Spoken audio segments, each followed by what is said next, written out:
Damos inicio al segundo tramo de las jornadas del día de hoy. En este segundo tramo vamos a tener 3 exposiciones. Antes de presentar a Gabriel García, quería recordar que estamos en vivo por Edinet TV y el público que nos está siguiendo puede dejar sus preguntas o comentarios en el blog Indexfoto, que se está actualizando a medida que estamos en este momento en las jornadas. En primer lugar, presentar a Gabriel. Gabriel García nació en Montevideo en 1970, inicia su carrera como fotógrafo en 1987, dedicándose durante 15 años a la fotografía de prensa. Fue en este ámbito donde comienza a interesarse en la digitalización y tratamiento de imágenes digitales. Desde hace 5 años trabaja como fotógrafo en el Centro de Fotografía, especializándose en digitalización. Imparte cursos en diversas instituciones de Montevideo y del interior, y desde hace un tiempo viene trabajando en la gestión de color. A continuación va a presentar su experiencia de trabajo en el CMDF. Bueno, buenas noches a todos. La idea es transmitir o intentar transmitir la experiencia, las prácticas y un poco lo que hacemos en el centro en relación a la digitalización.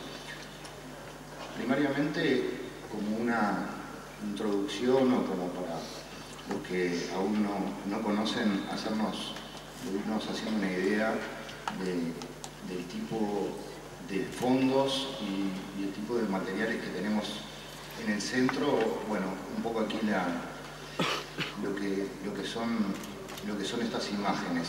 Podríamos dividir los fondos fotográficos del centro en los históricos, que reúnen aproximadamente unas 100.000 fotografías. Es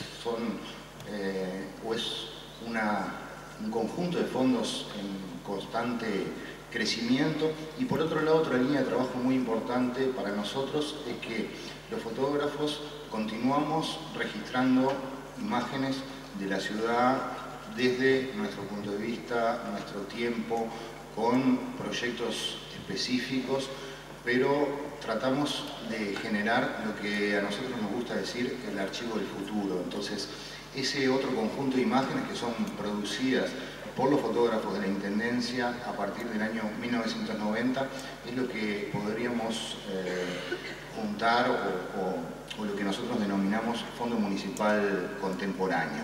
Entonces, mi idea es, a través de esta presentación, mostrar o intentar mostrar un poco las dos cadenas de trabajo, o sea, qué procesos siguen las imágenes que son capturadas nativas en digitales por los fotógrafos y qué procesos técnicos se realizan a partir de las imágenes del fondo histórico. Básicamente me voy a centrar en el fondo municipal histórico, un poco como dos cadenas de trabajo bastante distintas, con características y con metas también muy distintas. Y bueno, simplemente es el ejemplo o a lo que hemos llegado después de mucho discutir, mucho probar, mucho darnos contra muchas paredes, cambiar, pensar, repensar distintas situaciones. Algunas de las líneas de trabajo principales del centro, bueno, una línea importante relacionada con la conservación y la documentación de esas imágenes, para tratar además, que es una de las metas sumamente importantes para nosotros, por ser un archivo público, dar accesibilidad a esas imágenes. Entonces, es una de nuestras razones reales para la digitalización. Después, bueno, el hecho del relevamiento fotográfico, que es un poco lo que he estado mencionando y sobre lo que voy a arrancar hablando, y después actividades de difusión, salas de exposiciones, como para completar el ciclo de esas imágenes. Tenemos los fondos clasificados en un cuadro de clasificación de fondos, en donde, bueno, se puede consultar la información general sobre cada uno de esos fondos o subfondos, Cada uno de ellos además cuenta con una ficha descriptiva bastante exhaustiva que bueno, nos va a aportar información sobre los soportes, las fechas límites, como para poder irnos haciendo una idea sin tener que ir a hacer una revisión particular de la totalidad de las imágenes. Entonces voy a comenzar por lo que es la cadena de las fotografías que son producidas por nosotros, por los fotógrafos, en el fondo municipal contemporáneo. Nosotros estamos en la actualidad trabajando todos con cámaras digitales, por lo tanto todas las capturas que estamos haciendo para este fondo hoy día son generadas a partir de archivos digitales. Capturamos todo en formato RAW. Cada uno de los fotógrafos además procede a la edición de su material, es decir que por esa característica que normalmente tiene la fotografía y que somos de sacar varias imágenes de una misma escena, somos los propios fotógrafos los que realizamos una edición para de alguna manera decidir qué imágenes de esas van a ser las que van a terminar ingresando a ese fondo contemporáneo. Por supuesto que si bien tenemos algunos parámetros, esta edición es una tarea bastante compleja y tratamos de tener un criterio más bien amplio, digamos, más bien de agregar imágenes que de retirarlas.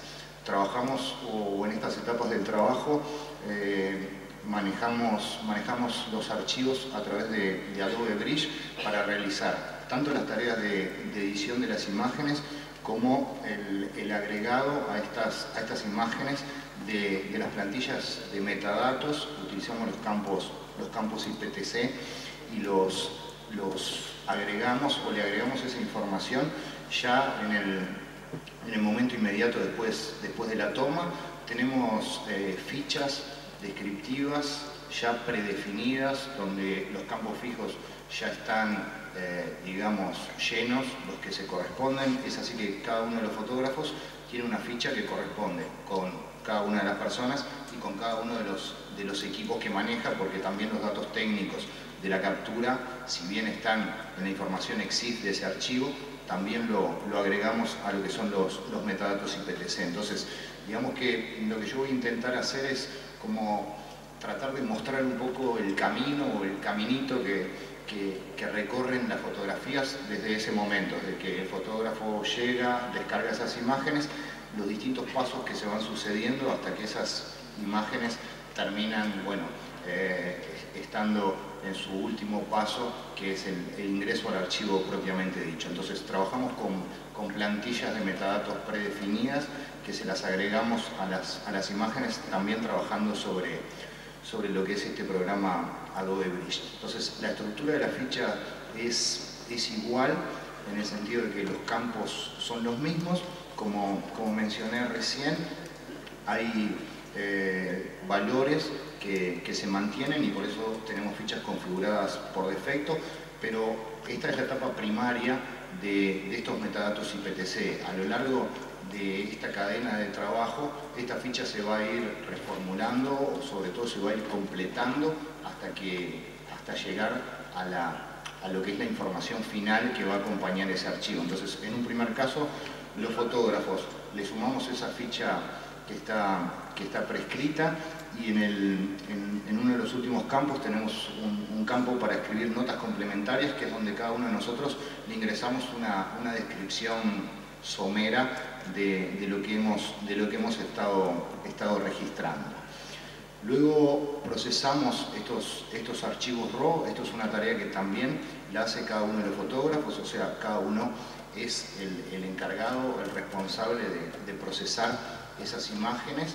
Las manejamos o las procesamos a través del Adobe Cámara Raw, y bueno, generamos a partir de estos archivos crudos, generamos los archivos TIFF, que son los que finalmente van a terminar almacenados. Parte de esa discusión y de la definición de esta cadena de trabajo es lo que nos ha llevado a generar esto que intento representar con esta captura, que son las distintas carpetas que están ordenadas y están numeradas y que corresponden exactamente a los distintos pasos que va recorriendo la imagen. Entonces, si partimos en la carpeta número 1, vamos a tener los TIFF que el fotógrafo deposita ahí con esa ficha, con esa primera descripción. Y si vamos a la última carpeta, la número 7, ahí pasan los archivos que ya recorrieron todo el camino, que ya han sido respaldados y que ya han ingresado definitivamente al archivo. Entonces, nosotros nos definimos estos pasos tratando de encontrar, por un lado, un camino, un recorrido de estas imágenes que nos resultara cómodo, que nos resultara ordenado. Y por otro, hemos puesto allí varios puntos de verificación que para nosotros son importantes, sobre todo desde el punto de vista de tratar de detectar posibles problemas antes que esas imágenes continúen recorriendo todo el camino, porque es un proceso que a veces puede ser relativamente largo. Entonces lo que tratamos de evitar básicamente con esos puntos de verificación es que una imagen no recorra todas las distintas etapas que va a tener que recorrer para llegar a su guarda final o al grabado de ese respaldo, y que en el momento de grabar detectemos determinado problema en esa imagen y deba volver al inicio o al primer casillero para recorrer todo nuevamente. Entonces es por eso que hemos insertado distintos puntos de verificación. A grandes rasgos, en la primera carpeta es donde los fotógrafos volcamos las imágenes que acabamos de procesar. Y esa primera verificación básicamente es asegurarse de que las imágenes estén en formato TIFF, estén al tamaño adecuado. Esto quiere decir que tengan la misma cantidad de píxeles que la cámara que lo generó, que estén en el espacio de color Adobe RGB 1998, que es el que definimos para almacenar estos archivos. Entonces, también estos puntos de verificación nos sirven o hemos visto que nos resultan positivos desde el punto de vista de que podemos detectar posibles desfasajes y corregirlos muy rápidamente. O sea, cuando empezamos a trabajar de esta manera, en algunos puntos de verificación se detectaban varios errores. Eso hacía que los archivos regresaran y comenzaran a ser procesados nuevamente. Pero lo que vimos es que al poquito tiempo ya esa cantidad de errores se minimizó notablemente, como que se comienza como a aceitar la cadena. En la segunda carpeta, bueno, se continúa con el ingreso de los datos en la ficha, se le asigna en los metadatos IPTC el número de registro definitivo que va a tener esa imagen, el lugar o la existencia en donde va a estar almacenado. Se realiza también un ajuste de la información de las ópticas que utilizamos los fotógrafos, que también, si bien está en el EXIF, también la repetimos de alguna manera en los metadatos. La tercera verificación refiere a este punto, se verifica que esa ficha esté todo en orden, digamos. Y la cuarta carpeta es la carpeta que nosotros denominamos la carpeta asunto, que acá es donde se termina de completar el contenido de esa ficha. Entonces, esa descripción somera que escribimos los fotógrafos con nuestras propias características y generalmente con nuestras propias limitaciones, bueno, es tomada, es reescrita, es agregada más información, y además en ese punto se le agregan las palabras claves que también van a formar parte de ese archivo y que después nos van a facilitar la búsqueda. En la quinta carpeta o tercera verificación es un chequeo justamente de esta ficha o de este asunto, y bueno, y ya pasa a lo que es el final de la cadena del contemporáneo, que es la generación de las carpetas, o mejor dicho, esas carpetas que ya están prontas, tanto para ingresar a nuestra base de datos como para pasar a ser respaldadas. Bueno, esto sería un poco como para compararlo con el caso anterior, cómo evolucionó la ficha, cómo las notas complementarias que estaban allí abajo pasaron a la parte superior, a formar parte de ese asunto específico, ahora sí, completo, redactado, etcétera, etcétera, y donde se le han ingresado una buena cantidad de palabras claves.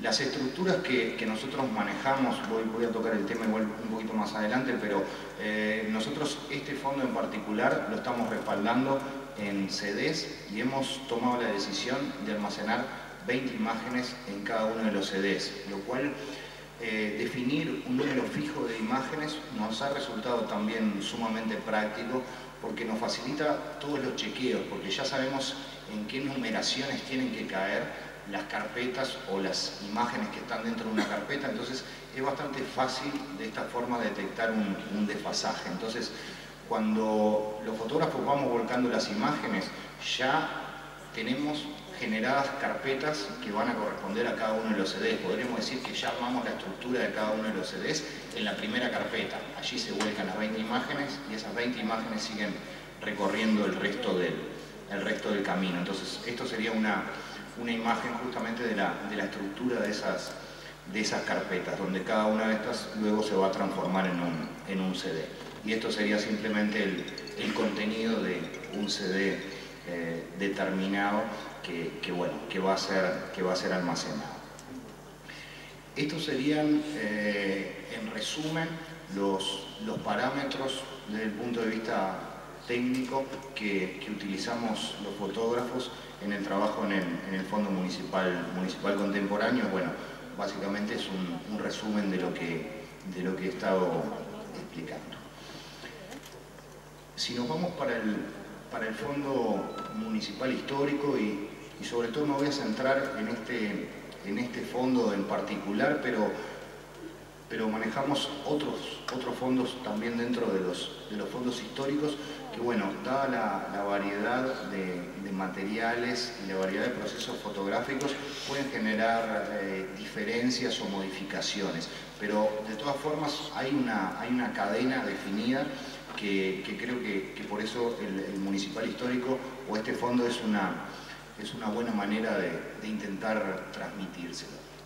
Primero, o un poco yendo a la definición de los parámetros que empezamos a tomar o cuando empezamos a tratar de ajustar los criterios de digitalización, me parece que antes de la definición de los parámetros técnicos nos definimos algunas especies de directivas que de alguna manera nos guiaron en las decisiones que tomamos nosotros. Entonces, nosotros creemos que la generación de los archivos máster que estamos haciendo a partir de estas imágenes, donde podemos encontrar, por ejemplo, una buena cantidad de placas de vidrio de distintos formatos, creemos que tienen que representar lo más fielmente posible a ese material original. Entonces, eso es lo que nos termina definiendo una manera de digitalizar. Si es papel y tenemos una imagen desvanecida, ese máster que vamos a estar generando también va a representar una imagen desvanecida, una imagen que ha virado de color.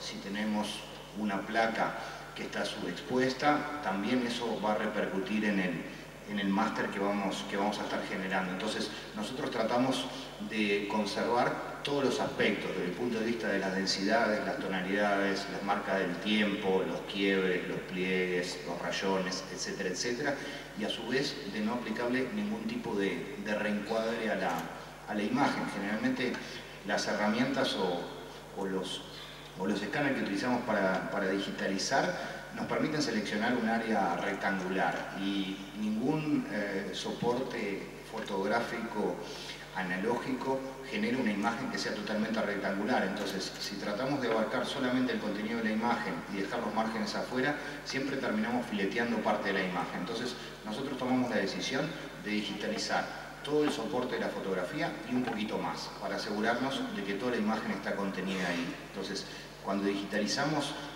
placas de vidrio, digitalizamos hasta el borde del vidrio, o sea que en determinados lugares se puede ver incluso las deformaciones del borde del vidrio. Entonces, nuestra idea es esa, generar un máster que represente lo más posible el original.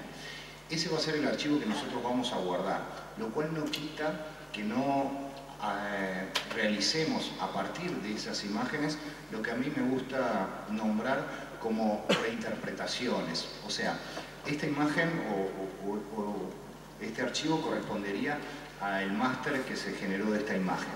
Pero luego, si nosotros vamos a utilizar esta fotografía, como en este caso, para una exposición en la sala a cielo abierto, para hacer una impresión de 1,50 m por 1 metro, o sea, para exposiciones, para publicaciones en libros, tratamos de volver o de, a partir de ese máster que idealmente contiene la mayor cantidad de información posible del archivo original, tratar de llevarlo un poco a los parámetros estéticos que pensamos aplicarían los fotógrafos o nuestros antecesores, pero claramente realizando una reinterpretación nosotros. Entonces, acá sí, para ese tipo de utilizaciones, generamos o realizamos ajustes de densidades, correcciones, digamos, lo mismo que haríamos en un laboratorio a través de la utilización de un proceso químico para modificar esa fotografía. Entonces,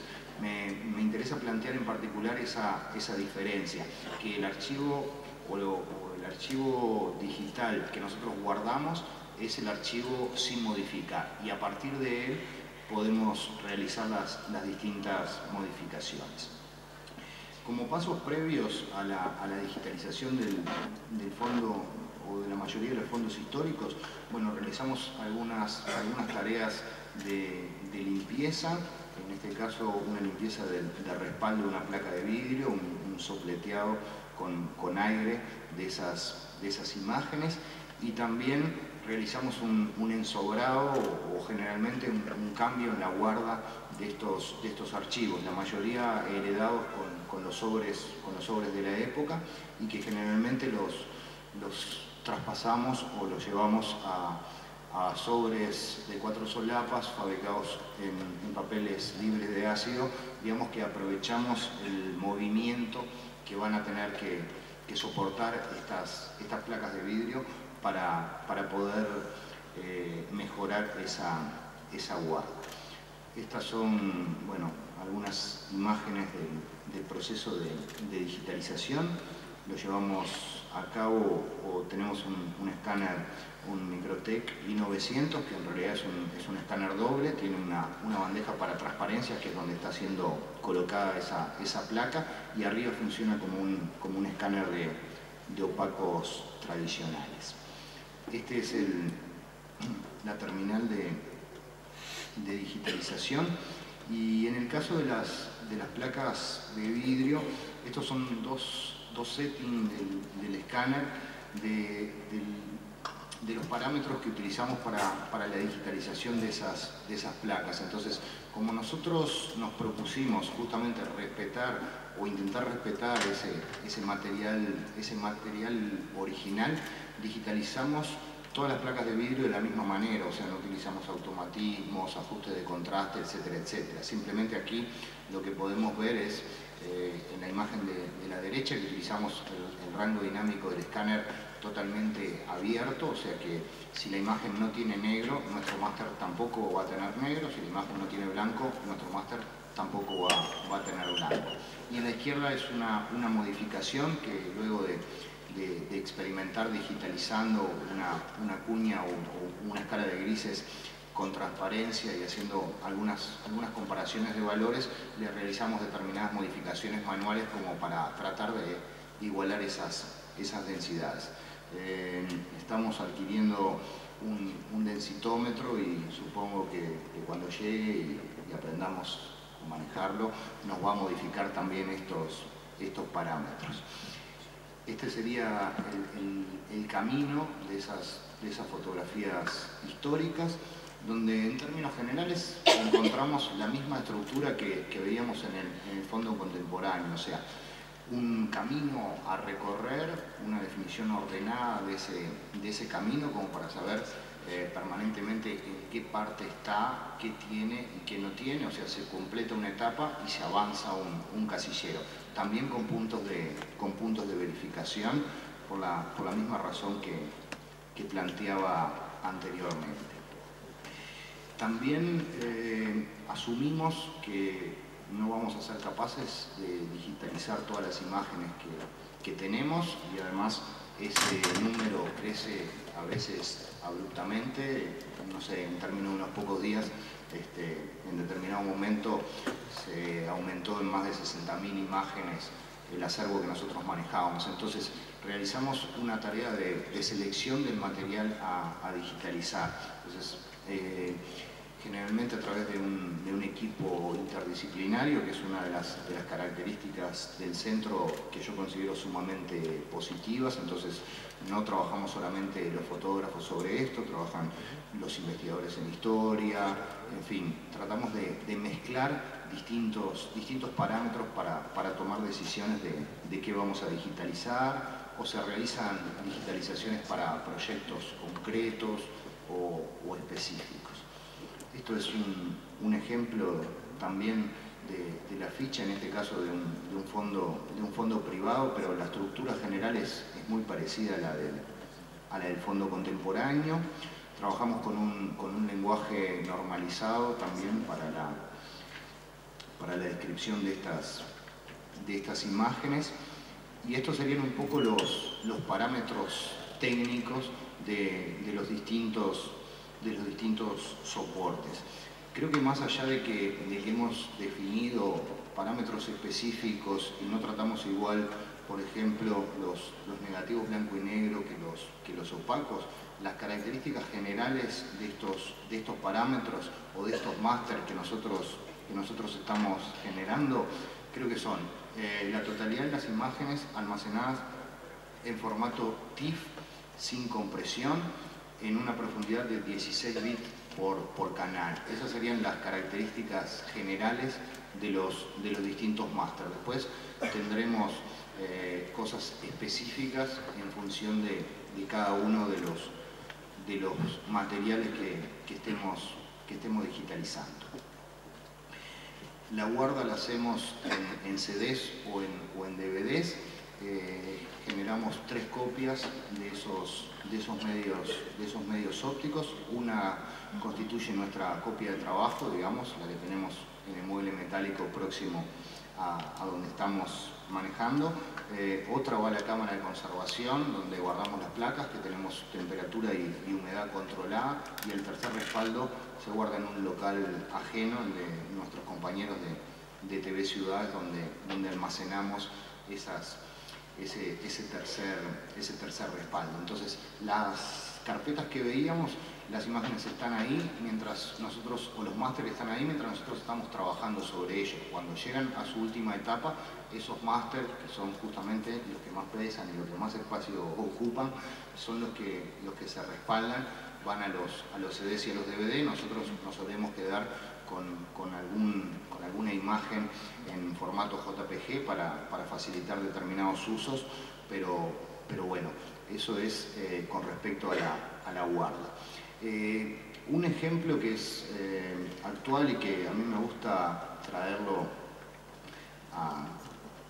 o compartirlo, es que estamos trabajando sobre una base Oracle que fue desarrollada por los informáticos de la Intendencia, así que es una base de imágenes que por suerte ha sido creada a medida, y lo que me interesa compartir es el hecho de que los criterios y las decisiones que tomamos cuando trabajamos sobre digitalización son sumamente, o no sé si sumamente, pero pueden ir cambiando con el tiempo, porque cambia la tecnología, porque cambian los parámetros que nosotros queremos tener. Entonces, en concreto, estamos reingresando el material a esta base de datos. Entonces, cuando estábamos comenzando por llegar finalmente al momento de ingresar el material a esta base, tomamos la decisión de algo que queríamos hacer hace tiempo, que era redigitalizar las placas de vidrio que ya habíamos digitalizado hace varios años. Entonces, estamos aprovechando que esas placas tienen que moverse para recorrer esta cadena y para tomar los datos específicos y para trabajar en esta base, que tomamos ese movimiento para aprovechar a una redigitalización. Lo que quiero decir es que de alguna forma no creo que haya soluciones definitivas para estos temas, entonces podemos a lo largo del tiempo cambiar esas decisiones. Entonces nosotros creemos que los archivos, estos archivos electrónicos que nosotros generamos, no están sustituyendo al archivo general, sobre todo en el caso de imágenes que nosotros tenemos esos originales. Entonces tratamos de digitalizar y de definir parámetros para que esto funcione lo mejor posible o para que nos dure la mayor cantidad de tiempo, pero nada quita que dentro de 5 años o dentro de 10 años venga alguien y decida con otra tecnología o con otras ideas o con otros parámetros distintos realizar una nueva digitalización. Con respecto al equipamiento que estamos utilizando, acá he hecho una lista más o menos del equipamiento que utilizamos, tanto en fotografía como en digitalización. Entonces, estamos trabajando con 2 monitores de referencia, un monitor EIZO y un monitor LaCie de muy buena calidad, que nos permiten tener una certeza de que podemos estar analizando de alguna manera muy profunda la realidad de nuestros archivos digitales, lo cual para nosotros es vital poder ver lo que realmente contiene ese archivo y además nos permite tomar decisiones. Bueno, una lista de las computadoras que utilizamos. De acá haría hincapié en que estamos utilizando un espectrofotómetro de Greta Macbeth, un A1 Pro, que nos ha permitido trabajar sobre la gestión de color. Entonces comenzamos calibrando todos los monitores y luego fuimos avanzando y fuimos obsesionándonos en general cada vez más con ese tema y comenzamos a utilizar este espectrofotómetro y la gestión de color como una forma, además de tratar de definir parámetros y perfiles de escáner para trabajar sobre la digitalización de materiales opacos o de positivos, y también para tratar de llegar a impresiones de alguna manera de mayor calidad desde el punto de vista de que representen más fielmente lo que nosotros estamos viendo. Entonces, esta es una imagen de la oficina. Ahí tenemos a Andrés evaluando una prueba de impresión frente al EIZO.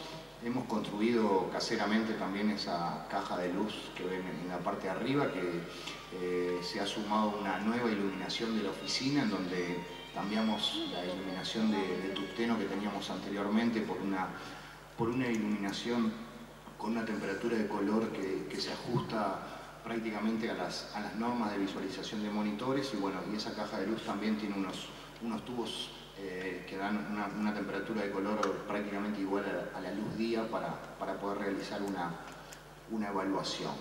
Esto es un proceso de validación de la calibración de un monitor. Estamos utilizando una norma que es la norma UGRA para certificar tanto el monitor, o que el monitor está dentro de los parámetros, como para también hacer esa validación de la calibración, digamos, que nos asegura de que realmente lo que estamos viendo se aproxima a lo que tenemos, o se aproxima mucho a lo que tenemos. Entonces, desde el punto de vista de la gestión de color, y ya para redondear, estamos en tiempo, y que además probablemente mañana en la conferencia de Hugo Rodríguez va a profundizar más sobre estos temas, pero un pantallazo un poco de lo que utilizamos, que es la carta IT8 para la creación de los perfiles de los escáneres. Estamos trabajando con una Color Checker SG para crear perfiles específicos para nuestras cámaras fotográficas para el momento de la reproducción. O sea, en cada situación de reproducción generamos a través de esta carta un perfil para tratar de asegurarnos una consistencia del color a lo largo de todo el proceso.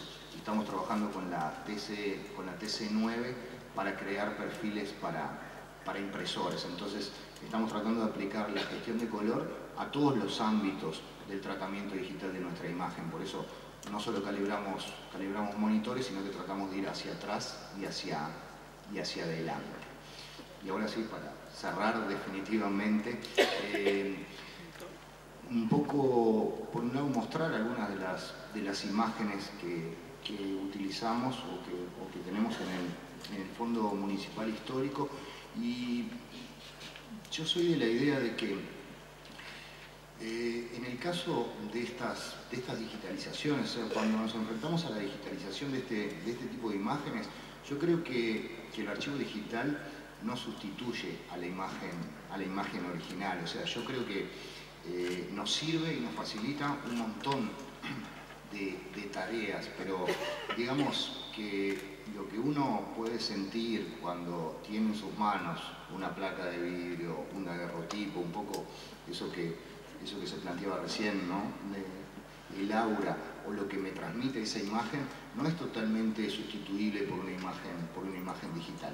Pero las imágenes digitales, en el caso de nuestro centro, nos permiten difundir la fotografía de una manera que sería impensable pensando en la manipulación de las imágenes originales. Entonces, yo traigo un ejemplo de una exposición en concreto que realizamos en la sala a cielo abierto, compuesta por unas 80 imágenes que trataban del tema de carnaval. Entonces recurrimos a imágenes del fondo histórico, hicimos esas impresiones de prácticamente 1 metro por 1,50 m y además las vinculamos con las imágenes que producimos contemporáneamente. Entonces a mí esto es una idea que me gusta para pensar el tema de la digitalización, más allá de un aspecto técnico. O sea, podríamos decir que en este caso la digitalización, por un lado, nos facilita la difusión de esas imágenes. O sea, no podríamos poner las placas de vidrio originales en un parque al aire libre durante 3 meses para que la gente las mire.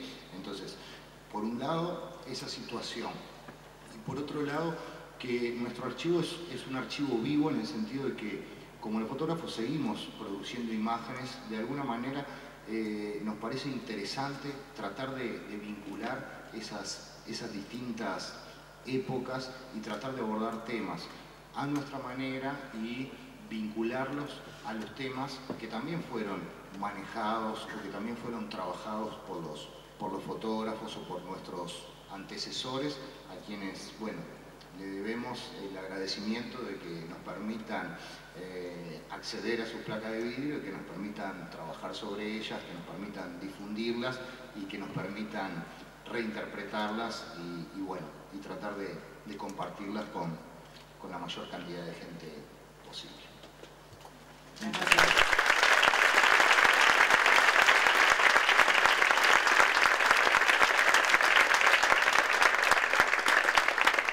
Haremos un espacio para preguntas.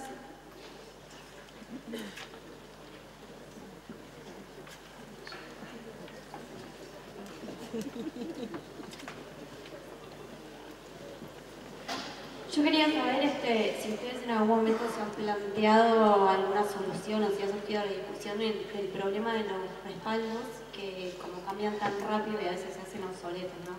Antes usábamos los disquetes, desaparece, ya no se consiguen más. Si se ha planteado esa discusión y cómo lo... Todo el tiempo. Sí, nos la planteamos y tratamos de estar muy atentos a eso. En términos generales, o sea, seguimos optando por almacenar en medios ópticos, tanto sean CDs como DVDs. Lo que hemos tratado es, por un lado, de utilizar materiales de la mejor calidad que podamos conseguir en nuestro medio, que no siempre es lo mejor y lo más cercano al ideal, pero digamos, tratamos de utilizar CDs y DVDs de buena calidad y además hemos asumido que estamos condenados a la migración de ese material. Entonces, bueno, cada determinado tiempo vamos traspasando esas imágenes, o sea, estamos modificando archivos o grabando nuevamente CDs que fueron grabados hace años. Digamos que en términos generales sería material de buena calidad, CDs, DVDs de buena calidad, grabaciones en bajas velocidades a la hora de grabar esos originales y una migración permanente hasta que haya una especie de acuerdo político, económico, comercial y nos puedan asegurar algún material por unos cuantos años, pero que no tenemos otra opción. Bueno, estamos con el tiempo un poco reducido, así que no tenemos más tiempo para preguntas, para este tramo. Hay una. Hay preguntas. Realmente la impresión técnica que están dando es impecable y realmente impresiona.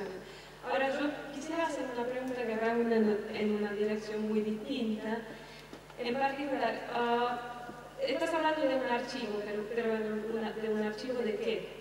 ¿Cuál es la información contenida en eso? Porque sabemos que cualquier archivo, cualquier formato de archivo, y estoy hablando de lo que es informática, ya implícitamente incluye que cierto tipo de información puede ser buscable, otro tipo de información, aunque por ahí no está disponible, por lo menos fácilmente para ser encontrada. Y vinculado con eso, ¿qué tipo qué hacen en cuanto a que no haya pérdida de información, por ejemplo? Información que por ahí puede ser obvia, pero por ejemplo, están pasando de sobres a otro carpetaje. ¿Mantienen esa información que potencialmente puede ser significativa? ¿Mantienen la información que aparece, por ejemplo, en el dorso de las imágenes? ¿Cuáles son los descriptores que usan? Y cuando piden descripción de los fotógrafos sobre la imagen, si también le preguntan lo que no está incluido en la imagen. Porque a medida que eso no esté incluida en la descripción, ya realmente es información perdida. ¿Se entiende? Creo haber oído como unas 15 preguntas juntas. Incluso en la última me perdí un poco. No sé, creo que abordar por las últimas. Concretamente, sí, claro, cuando traspasamos las imágenes de su guarda original, mantenemos y reproducimos todas las anotaciones que tienen, por más que no las comprendamos y que no sepamos exactamente si significan. Pero en general esas anotaciones son muy concisas y sí, se traspasan y además se ingresan a los metadatos. No entendí del todo la pregunta vinculada al contenido, o sea, yo creo que iría hacia el contenido de las imágenes, o sea, estamos hablando de más de 100.000 imágenes históricas y bueno, tienen un contenido variable y bueno, nos iríamos, me parece a mí, muy de tema si me pongo a describir exactamente la naturaleza de cada uno de esos fondos, pero como tenemos ese cuadro de organización de fondos, bueno, eso es un poco justamente a lo que apunta a describir justamente el contenido particular de cada uno de esos fondos, con los tipos de imágenes que allí podemos encontrar, los productores, en fin, si tienen o si trabajan sobre alguna temática en particular, etcétera, etcétera. Entonces, creo que desde el punto de vista de la descripción general de los fondos, lo podemos encontrar en la ficha.